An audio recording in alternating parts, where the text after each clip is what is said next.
สบายดีพ่อแม่พี่น้องเบิร์ดสู่ผู้สู่คนเนาะกันยินดีเข้าสู่ช่อง YouTube เบาละสายบุญคุณธรรมคือเก่าเส้นเก่าเส้นเคยพี่น้องเนาะทักทายสบายดี FC ทางฝั่งไทยและ FC ทางฝั่งลาวและ FC ทางต่างประเทศนำเด้อที่รับชมเข้าเบาละอยู่เนาะพี่น้องกับสบายดีพ่อแม่เนาะอยู่ทางเมืองนอกเมืองนาเนาะโอเคมื้อนี้ก็บลากาจะมาตอบคำถามสังคมเนาะก็ถือว่ามีหลายๆท่านเพิ่นก็ถามเข้ามาหลายเนาะ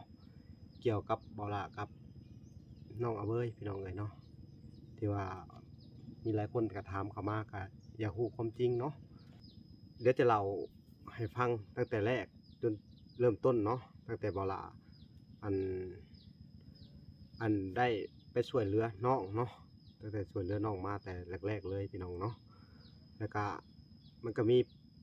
เกี่ยวกับตัวน้องเองที่ว่าแบบว่าบ่อยากให้บ่ละถ่ายคลิปเนาะบางคนก็ถามเข้ามาหลายว่าเป็นหยังคือบ่ถ่ายเนาะแล้วก็เหตุผลอีหยังคือบ่ถ่ายน้องเนาะบางคนก็ว่าทิ่มน้องเนาะบ่ละบ่ได้ทิ่มเนาะพี่น้องเนาะก็เป็นหยังบ่ได้ถ่ายน้องอาเบยเดี๋ยวว่าละจะอธิบายให้ทุกคนได้ฟังในคลิปนี้แหละเนาะแล้วก็คลิปนี้ก็คือว่าให้มันจบกันไปเนาะบางคนก็ถามเข้ามาหลายๆอย่างเนาะมันก็เพราะว่าเหตุผลเนาะบ่ล่ะอธิบายตั้งแต่แรกๆเลยเนาะเกี่ยวกับน้องเนาะก็ถือว่าน้องเป็นคนที่ทิ้งบ่ล่ะเนาะเมื่อบ่ล่ะทิ้งน้องแรกพบเลยเนาะพี่น้องเนาะก็ถือว่าบ่ล่ะตั้งใจไว้ว่าจะช่วยน้องให้ถึงฝั่งฝันเนาะเกี่ยวกับปัญหาที่บ่ล่ะบอกสอนเนาะเพราะน้องเพิ่นบ่มักการที่บ่ล่ะบอกสอนเนาะบอกสอนหลายสิ่งหลายอย่างเนาะก็บอกให้เป็นคนดีนั่นแหละพี่น้องเนาะสอนให้เฮ็ดกับข้าวสอนให้เฮ็ดอันนั้นนี่เนาะคือว่าน้องเพิ่นจะบ่เอาเนาะบ่เอาเพิ่นก็สิบ่มัก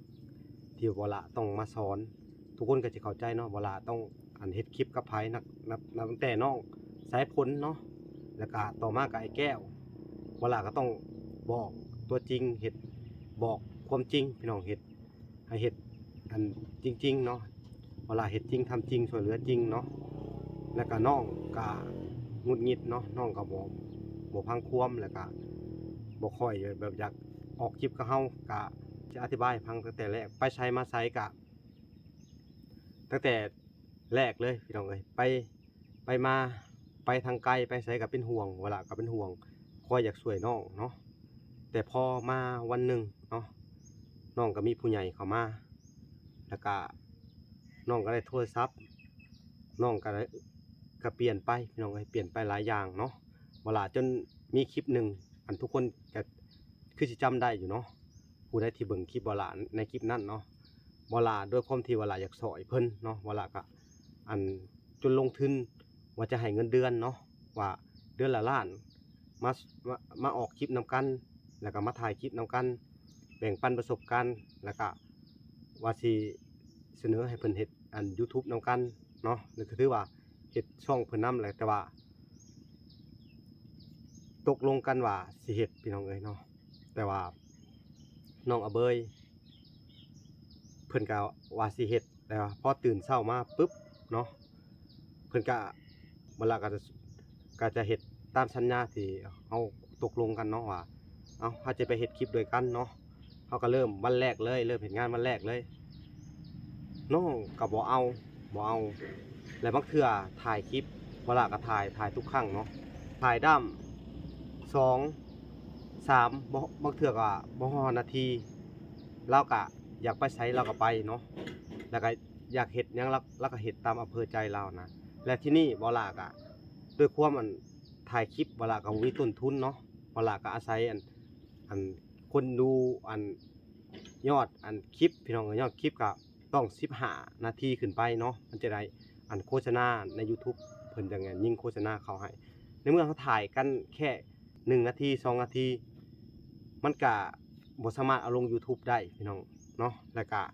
มันก็สิเป็นแค่ว่าเฮาไปสัมภาษณ์แล้วเราก็บ่ใส่ใจนะเราก็บ่ตั้งใจอยากให้เขาถ่ายอหยังประมาณนี้แล้วก็พอเรื่องหลังจากที่ว่าเฮาคุยกันว่าสิให้เงินเดือนเพิ่นพี่น้องเอ้ยเพิ่นก็จัก ตัดสินใจอีหยังก็บ่ฮู้เนาะบ่าวหลาก็บ่ได้ฮู้มาก่อนว่าเพิ่นสิออกจากบ่าวหลาไปก็คือไปถ่ายคลิปเป็นของตัวเองเนาะไปเฮ็ดยูทูบแล้วก็ถ่ายคลิปเอาลงยูทูบเป็นเจ้าของบ่าวหลาก็เข้าใจว่าสงสัยเหตุนี้มั้งน้องคือสิบ่อยากถ่ายคลิปกับเฮาเนาะก็เพราะว่าน้องก็มีช่องยูทูบอีหยังในช่วงที่เราเล่นโทรศัพท์ใหม่ๆเนาะแล้วก็เราได้โทรศัพท์ใหม่ๆน้องก็ไปเฮ็ดยูทูบเป็นของเจ้าของแล้วก็ไปถ่ายคลิปเป็นเจ้าของน่ะ ก็บ่มาใส่ใจเนาะเอามาบ่มาใส่ใจทางบ่หลาเนาะแล้วก็บ่หลาก็จะไปถ่ายคลิปบางเทื่อก็ไปถ่ายฮอดบ่ได้เอาลงหลายๆคลิปที่บ่หลาถ่ายมันบ่จบคลิปพี่น้องก็ต้องอยากจะให้ทุกคนที่ว่าคอยซักถามมาว่าเป็นหยังบ่ถ่ายเนาะแล้วก็คอยซักถามมาเป็นหยังบ่สอยเนาะคือปัญหาบ่สอยนี่คือนี่แหละคือจุดเริ่มต้นเลยแหละก็คือเราบ่ให้ถ่ายคลิป และวาระก็ต้องขอความช่วยเหลือทุกๆครั้งที่ถ่ายเนาะและผู้ใหญ่นะใช้เพิ่นสิเห็นถ้าเกิดว่าเพิ่นบ่ถ่ายคลิปนำเฮาเนาะเฮาก็ต้องถ่ายคลิปเพิ่นมื้อละ2-3คลิปเอาลงเพราะว่าคลิปนี่มันสิเฮ็ดให้ผู้ใหญ่เห็นเนาะความตั้งใจของน้องแล้วก็น้องอยากได้อีหลีเพิ่นจังสอยเนาะแต่บัดนี้เป็นหยังอันทุกคนก็ถามเข้ามาเป็นหยังคือบ่เฮ็ดเรือนให้อาเบยเนาะ บ่ล่ะก็ขอบอกจากใจเลยพี่น้องเอ้ยขอบอกตรงๆเนาะก็ถือว่างบประมาณบ่มีเนาะและคนที่ถามเข้ามาที่ว่าเป็นหยังบ่เฮ็ดให้เฮือนให้อาเบยบ่ล่ะก็จะบอกตรงๆเนาะว่าถ้าว่าพ่อๆแม่ๆหรือว่าคนใดที่ถามเข้ามาเนาะอยากช่วยน้องบ่ล่ะก็ยินดีเด้อยินดีรับสะพานบุญเป็นสะพานบุญให้เนาะบ่ล่ะก็สิไปซื้อไม้ให้เนาะ แต่ว่าบ่ล่ะปัจจุบันนี่ก็บ่ได้ทิ้งเนาะคือมื้อนี้ก็สิได้ซื้อข้าวซื้อน้ำมาให้เพิ่นเนาะอีก2-3มื้อบ่ล่ะก็สิเอาไม้มาส่งเพิ่นเนาะถ้ามีปัจจัยบ่ล่ะก็เฮ็ดให้เนาะถ้าบ่มีปัจจัยบ่ล่ะก็บ่ได้มีงบประมาณเนาะบ่ได้มีคนที่จะเสนอเข้ามาว่าอยากช่วยเนาะถ้าเสนอเข้ามาอยากช่วยบ่ล่ะก็ยินดีรับเด้อเนาะรับแล้วก็ไปเบิ่งนํกันว่าเป็นจังไดพี่น้องเนาะ ก็คือว่าเหตุผลไอ้แก้วเราได้เฮือนนี่เราก็ออกคลิปคู่มือแล้วเราก็เป็นคนที่ตั้งใจอยากถ่ายคลิปเนาะก็คือเหตุผลของอันบ่แก้วก็เพิ่นตั้งใจแต่ว่าทางน้องอาเบยเพิ่นก็บ่ต้องบ่ตั้งใจก็หรือว่าอาจสิเป็นเพราะแต่กี้เนาะเราคิดว่าเราสิเฮ็ด YouTube อิหยังแหละเราก็คิดว่าเราสิอันเฮ็ด YouTube เป็นของเจ้าของแล้วก็อาจสิบ่ได้ให้ทางบ่ล่ะไปถ่ายหรือว่าอิหยังก็ เป็นไปได้เนาะพี่น้องเนาะเขาก็บ่ฮู้เหตุผลเพิ่นเนาะแต่จังได๋ก็อย่าพี่น้องเนาะก็อยากให้ทุกคนเข้าใจนำกันเนาะก็ถือว่าคลิปนี้ก็เป็นคลิปที่ออกมาอธิบายเนาะชัดเจนเลยเนาะทุกคนก็สิฮู้อยู่ว่าเหตุใดเนาะที่ว่าน้องบ่อยากออกคลิปเนาะคือบ่ล่าเว้าอันหลายๆคลิปอยู่พี่น้องเอ้ยเนาะแต่ก็ทุกคนก็ถามเข้ามาเนาะก็ฮู้เนาะอยากฮู้ความจริงว่า เป็นอีหยังกันบ่ก็คือน้องบ่อยากถ่ายคลิปเองเนาะน้องเป็นคนถิ่มบ่ล่ะเนาะบ่ล่ะก็ต้องขอโทษขออภัยถ้าพูดผิดไปเนาะอันนี้คือความจริงพี่น้องเนาะเพราะว่าบ่ล่ะเข้าใจเลยว่าการที่เฮาไปถ่ายปึ๊บนี่คือถ้าเฮามีวิวเฮาก็ได้เงินจาก YouTube ถ้าเฮาบ่มีวิวเนาะเฮาก็บ่ได้เงินจาก YouTube เนาะแล้วก็ถ้าเฮาบ่ได้ถ่ายน้องเนาะอันถ่ายแค่1นาที2นาทีมันก็บ่สามารถ ลง YouTube ได้เนาะบ่ล่ะก็อธิบายได้ส่ำที่บ่ล่ะอธิบายได้นี่แหละเนาะก็คืออยากให้ทุกคนหรือว่าอยากให้ FC ทุกๆท่านหรือว่าพ่อๆแม่ๆทุกๆท่านและทุกคนที่ชมคลิปนี้เนาะเข้าใจไปนำกันเนาะบ่ล่ะบ่ได้ทิ่มแล้วก็อีกอย่างหนึ่งเนาะเพราะว่างบประมาณทางบ่ล่ะนี่บ่มีเนาะแต่ว่างบทางประมาณทางสาวบุญทางช่องสาวบุญเพิ่นก็สิเข้ามาอยู่ในเร็วๆนี้เพิ่นก็บอกอยู่เพิ่นก็ได้เฮ็ดคลิปมาตลอดเนาะก็ถือว่า ทางช่องสาวบุญเพิ่นก็สิเฮ็ดให้อยู่บ่ล่ะก็นี่เนาะบ่แม่นว่าบ่ล่ะบ่ซอย1มาเสาเนาะเสาปูนที่บ่ล่ะอันซอยก็เป็นพ่อๆแม่ๆซอยมาเป็นเงินอยู่เป็นเงินของแม่ทอนแก้วเนาะซอยมา300เนาะ$300ก็ซื้อเสาปูน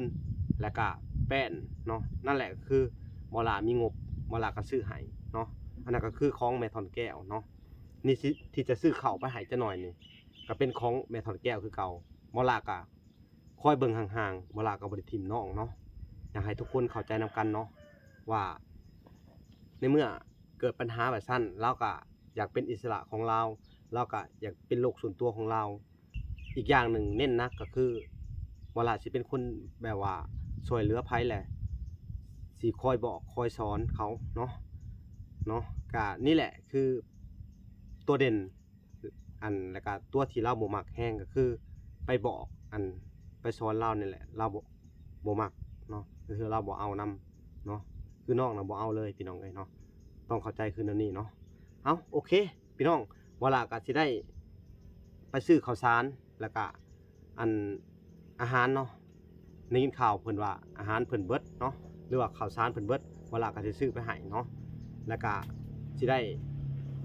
ถ่ายแน่บ่ถ่ายแน่ก็ต้องขอโทษขออภัยเนาะบางเทื่อน้องก็บ่ได้อยากให้เฮาถ่ายเนาะก็คือเข้าใจกันเนาะทุกคนโอเคพี่น้องเวลาก็จะออกเดินทางไปหาน้องเพิ่นเลยเนาะโอเคไปพบพ่อกันอยู่ทางเฮือนน้องอาเบยแล้วก็เฮือนไอ้แก้วเลยพี่น้องโอเคเวลาก็สิได้เดินทางก่อนเนาะพี่น้องเอ้ยหลังจากอันมาโรงพยาบาลเนาะหรือว่ามาเบิ่งอาการแม่ที่ป่วยเนาะเพิ่นก็ยังอยู่ในโรงพยาบาลคือเก่าเนาะก็ถือว่าบ่ล่ะได้เบิ่งหลายๆคอมเมนต์หลายๆช่องที่ถ่ายลงไปก็มีแต่พูดถึงบ่ล่ะเนาะว่าบ่ล่ะเป็นคนบ่ดีเป็นคนที่แบบว่าทิ่มน้องจังซั่นจังซี่หลายคนก็เว้าเข้ามาเนาะแล้วก็คลิปนี้ก็คือคำตอบอยากให้ทุกคนเข้าใจนำกันเนาะโอเคเฮาก็สิไปพบพ่อกันอยู่เพื่อนน้องอาเบยเลยโอเคโอเคพี่น้องเอ้ยบอลาก็จะซื้อปลากระป๋องแน่พี่น้องเอ้ยเนาะบอลาก็ได้รับมอบหมายจากผู้ใหญ่เนาะก็สิซื้อปลากระป๋องแพ็คนึงไปให้เพิ่นแล้วก็ข้าวสารน้ำแน่พี่น้องเอ้ยเอาปลากระป๋องให้บ่าวแพ็คนึงมันมีตัวใดแน่เอา100,000เอาแพ็ค100,000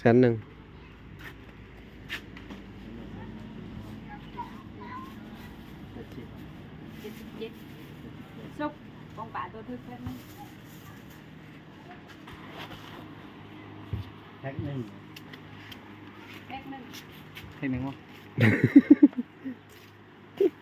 นี่จะพูดเต็มๆเงินนี้ ตัวนี้เลยฟองหนึ่ง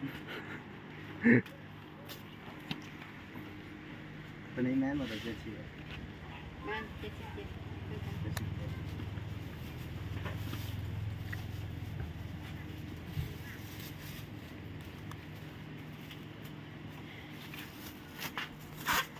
ไม่ยากเจ้านึงเนาะกว่านั้นคือเป็นนี่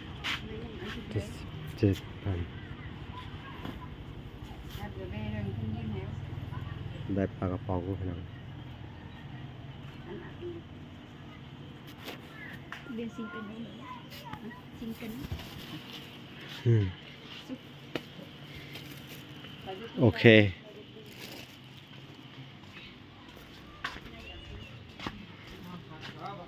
เดี๋ยววันหลังก็จะได้ไปแวะเอาเข่าพี่น้องเอ้ยไปซื้อเข่าก่อนนี่เนาะซื้อข้าวสารไปฝากกระสอบหนึ่งพี่น้องโอเคไปโฮงสีเขากันเลยพี่น้องเอ้ยโอเคพี่น้องเวลาก็เดินทางมาฮอดโฮงสีเขาแล้วจะแวะซื้อเขามาให้ทางอาเบยเพิ่นอันนี้ก็เป็นเงินปัจจัยจาก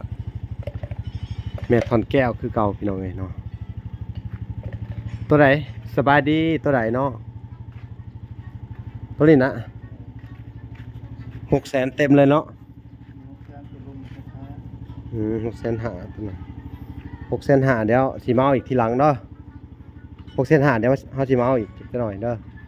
เดี๋ยวเฮาจ่าย600,000ก่อนเนาะ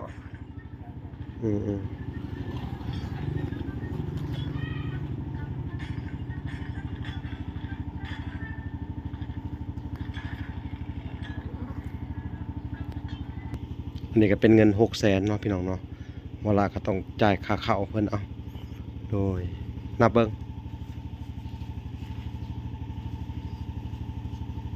โดยจะย่อขึ้นใส่รถเลยก็ได้ใส่ท้ายมันก็ได้เด้อ บ่ล่ะก็ต้องเดินทางไปหาเฮือนน่ะเบยแล้วก็สิได้ไปพายแก้วมาซื้อข้าวน้ำแน่พี่น้องเอ้ยโอเคเดี๋ยว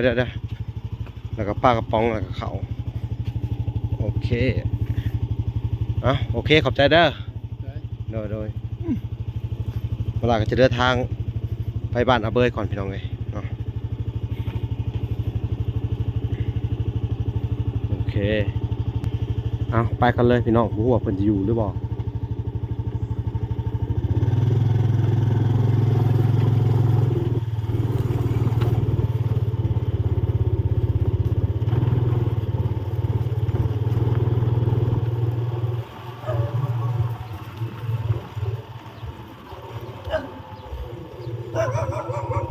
ทั้งเบิด670,000พี่น้องเลยค่าใช้จ่าย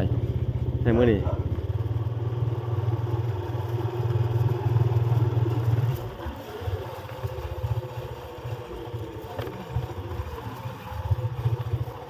นี่เพิ่นทางไปบ้านเอาเว้ยพี่น้องเอ้ย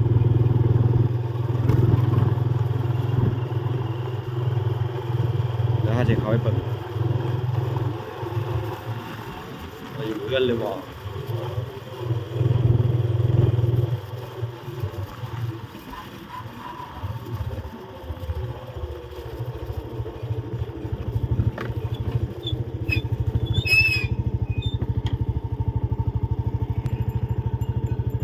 พี่น้องเอ้ยเวลาเขามาฮอดหน้าบ้านเขาเอาเบยเลย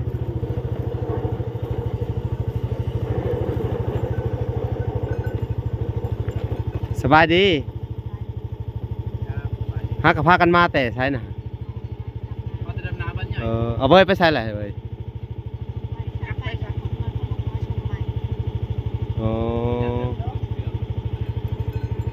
เอาซื้อเข่ามาให้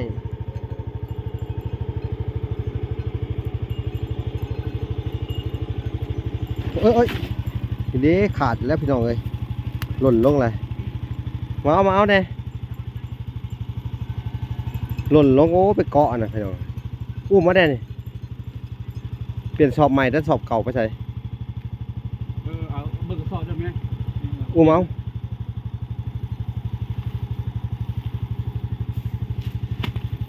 โอ้เหี้ยเลยเสียดายเลย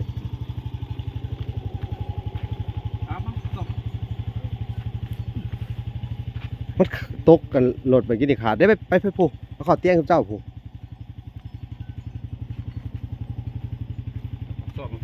มาจากมืออะไรนี่เขาก็มามือเขานี่แหละเทใส่กระสอบเอาเบยไปแต่เช้าผู้มาได้ก็ไปใส่เขามาส่งไม้ให้แล้ว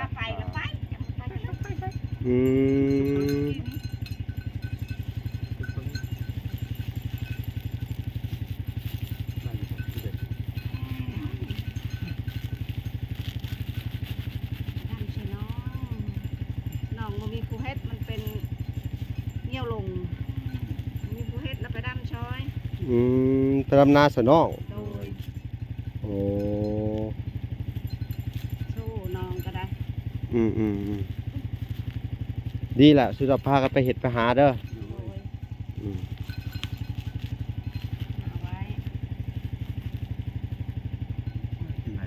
โยมขึ้นบริบปะเนาะเนาะเปล่านี่มันยืดอยู่แล้ว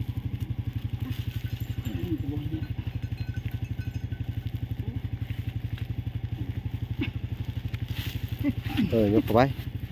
แล้วว่าดำนาได้หักแล้วตรงนี้อันนั้นยังมาทักไทยดะลูกเอ้ยยังไทยดะอยู่ลูกเคยยังไทยดะอยู่ยังไทยหุดอยู่สิไปเห็ดอีกเมื่อใดบ้านนี่เป๊ะเดียวอะไรไปบ้านได้คือบทสวดเอาเบยไปน้ำแน่มาไปฮะสวดดำนายังไปพาไปเดี๋ยวไปลูกแม่มารับสั่งแล้วเอาก็ดีแหละสุเจ้ามา อยู่น้ำลาวหาเอาเข้าไปในพวกอันนี้ปลากระป๋องเด้อโดยอันนี้ก็เป็นอันเงินจากแม่ทอนแก้วเด้อ โดย อยากให้เจ้าขอบคุณเพิ่นเด้อ โดย แล้วแรกก็ว่าสิมอบให้อาเบยแหละคือว่าทุนเจ้าบ่ทันมาทุนเจ้ามากับผู้นี้แหละเนาะ เอา อันนี้ก็นำใจจากแม่ทอนแก้วเพิ่นเนาะหลังจากที่ว่าคือว่าอาเบยเบิดเข่าเบิดแล้วบ่ยังบ่หลายปานใดแม่นบ่เลยเลย โดย อืมอันนี้ก็เป็นน้ำใจจากเพิ่นเด้อ โดย เอา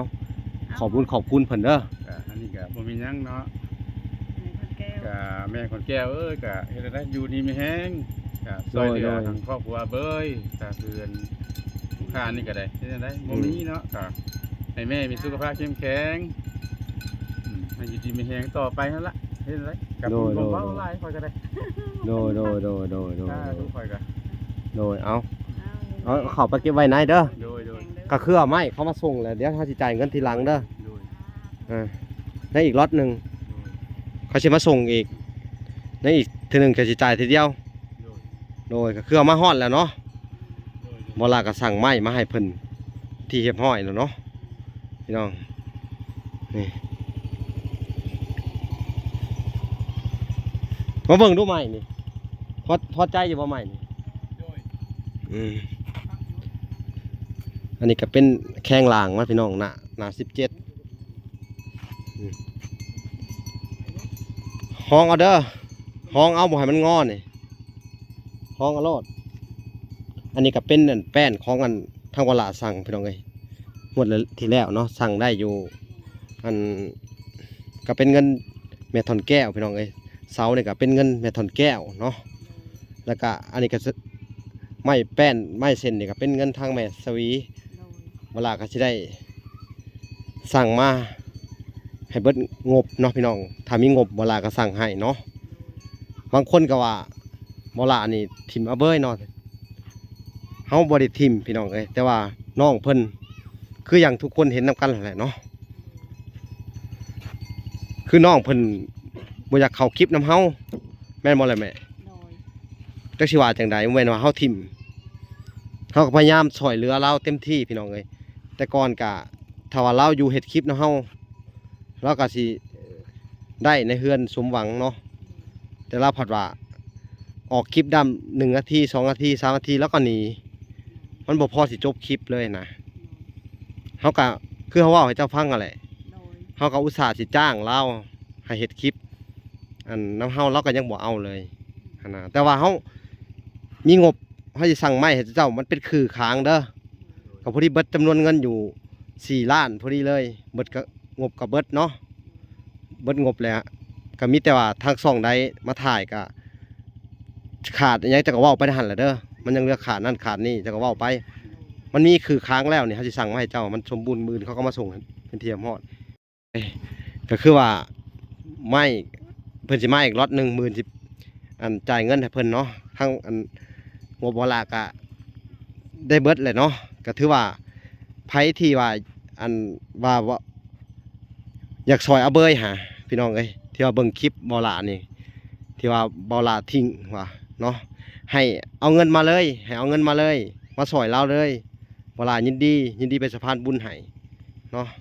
ก็ถือว่าเรายังขาดหลายอยู่นี่พี่น้องเอ้ยก็มาสมทบได้เลยเนาะหรือจะไดแต่ว่าที่จริงงบมันมีอยู่ทางสาวบุญเนาะสาวบุญน่ะเพิ่นสิเป็นคนเฮ็ดเฮือนให้เอาเบยเนาะแต่ว่าล่ะมีไม้เวลาก็สั่งมาให้เขาเนาะแล้วก็สิรอถ่าสาวบุญอีกมาเฮ็ดเฮือนเนาะเพิ่นว่าสิมามื้อใดเพิ่นก็โทรหาอยู่บ่เพิ่นก็โทรหาเจ้าอยู่บ่ บ่ บ่ เออพูดไปทีหนึ่ง อืม ได้เราว่าแมวเข้าขึ้นเรา เอาคุณเล่า โห พูดมาดูบ่ มันคือสิอันน่ะแท้แล้วเขาคือเหล้าตายเอ้าจังได๋ก็ย่าแหละเดี๋ยวเวลาก็สิได้ไปซื้อข้าวให้แก้วอีกชอบนึงพี่น้องเอ้ยก็สิได้จบคลิปก่อนเนาะแต่เพียงเท่านี้เนาะอากาศมันก็ร้อนแรงเนาะเอาโอเคมันแดดพาเข้าห่มเด้อ โดย ไปซ้ำนั่นแหละเด้อ โดย ก็มีแต่ว่าถ้ามีงบเขาก็ซื้อเข้ามาให้เด้อถ้าบ่มีก็บ่ว่ากันได้เนาะคือเขาเว้าหั่นแหละ ถ้ามีเฮาก็เฮ็ดให้ถ้ามันบ่มีเฮาก็บ่ได้เฮ็ดให้เพราะว่ามันก็อีกตามปัจจัยสมมุติว่าคือเพิ่นผากมาให้เฮ็ดอันให้แก้วเฮาก็ต้องไปให้แก้ว โดย เพิ่นผากมาให้คือไปสิมาให้อาเบยเฮาก็มาให้อาเบย โดย ถ้างบบ่มีเฮาก็บ่สามารถซื้อหยังมาได้เนาะแม่นบ่แหละเข้าใจเฮาเด้อ โดย ชุมเจ้าก็ได้ โดย เนาะแล้วก็ FC หมดทุกคนเนาะก็เข้าใจเว้าหลานเพราะว่าถ้าบ่มีงบเนาะหรืออิหยังถ้าอยากช่วยน้องเพิ่นก็ยินดีเนาะไผที่ว่าอยากช่วยน้องที่ว่าอันอยากช่วยอีหลีจากใจก็ช่วยมาโลดบ่ว่าเนาะคนที่เม่นคำมากับที่ว่าอันอยากช่วยน้องเพิ่นน่ะก็ยินดีเป็นสะพานบุญให้เด้อเอาโอเคถ้ามีงบมื้อหน้าเฮาก็สิซื้อมาให้ไปสิคือเก่าเด้อ เอาโอเค โอเค พอกันใหม่คลิปหน้าพี่น้องเอ้ยบ๊ายบาย